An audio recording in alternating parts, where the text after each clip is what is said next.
Hey everyone, welcome back to our channel. In this video, I'm going to show you how you can set up and use Gemini with Janitor AI. So here are the steps and how you can do that.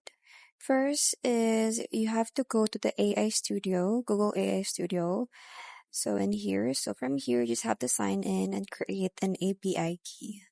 So once you're done with that in Janitor AI settings, you just have to paste your API key and use this endpoint right here.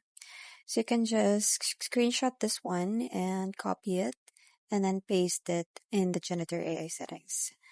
So the model name is Gemini 2.5 Flash. So you can also copy this one.